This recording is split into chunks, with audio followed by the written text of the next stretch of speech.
But the Giants head coach, if you could pick anybody, who's your pick? I love that because this sheet asks a different question than that. But I'm willing to answer this one as well. First off, I think it's a problem you fired Dable. That is a mistake by the Giants. Really? However, John Gruden is the answer to this question. Gruden. To handle the personalities of the creatine Caucasians. Who are the creatine Caucasians? That's Cam Scattaboo and Jackson Dart. Okay. To handle those types of guys, you need an individual like Gruden. He's done his time. He's been doing his thing at Barstool. He's got a phenomenal breakdown on YouTube. You guys should go check it out. Phenomenal. This guy's got juice. He loves ball more than anybody else. That's my guy. And Jackson Dart, he was somebody who attended the Gruden QB camp. That's right. Got pissed off about the clap. I like that. I like that as a name, but let's go around the horn and maybe give some others. Adam Schefter, obviously top insider in the game. What would you just say as a overarching comment on the Giants head coaching search? I think a lot of people believe they'll go for a coach with experience, considering that a few of their recent hires, Brian Daboll, Joe Judge, some of the others have not had head coaching experience prior. We know that Tom Coughlin had 8 years of head coaching experience when they hired him. That worked out pretty well. So if you're going to go to a head coaching pool, does that mean that you're going to take one of these coaches that perhaps gets terminated in this cycle? Because there could be 5-6 coaches that lose their job in this cycle.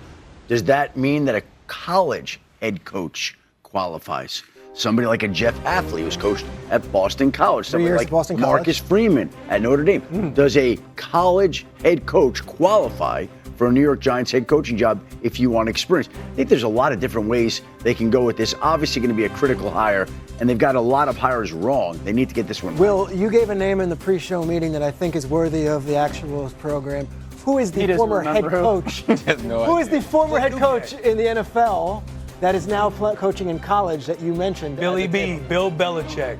I mean, that's going to be a conversation. I'm sure he's in all the odds makers, everything else. You know that guy wants to be back in the NFL. College, the Giants. North Carolina has been playing better on the back half. Nobody's talking about it. However, it doesn't seem like the whole college world has worked out as well as he'd like.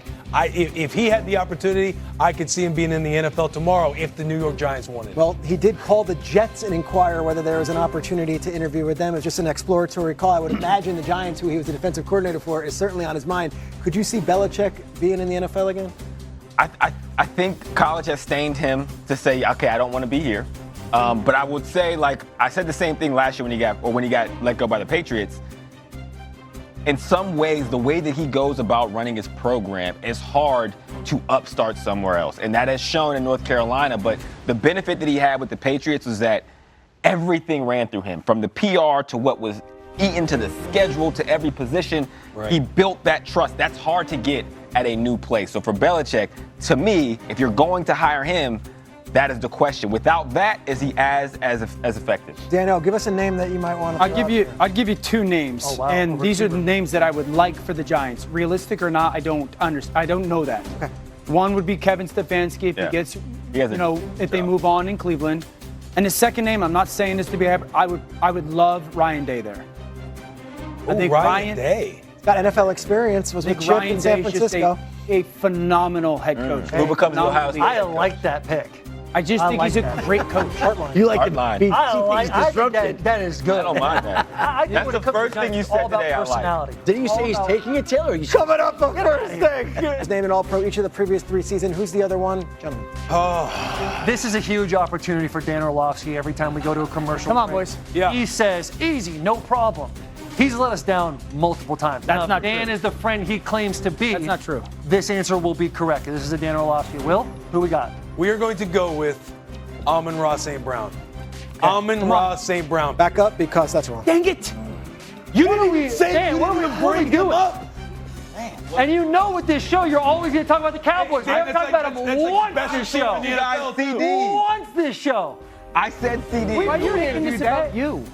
Hawk, you didn't know either. Hawk, you walked in here and read that like a kindergarten. I feel bad. I felt really good about Amon-Ra. I felt great about it. Well, I hope you feel good about this. We're not friends anymore. Yep, it's over. He's not a friend of the program. Good job, Hembo. Okay, from CD to GQ. Oh, that's me improvising. Let's play a game we're calling Is This Suitable? Let's get back here. Look at the boys out there looking. Love the graphic. All right. Love the graphic. Favorite graphic ever. Because our boys are all suited up and Shefty's in tats, which I love. Dang, all right. Let's ask, does the Eagles play calling suit A.J. Brown, Will Compton? Oh, absolutely not. I think it suits Jalen Hurts. It suits whatever their offense is trying to do when they score points, but it definitely does not suit A.J. Brown.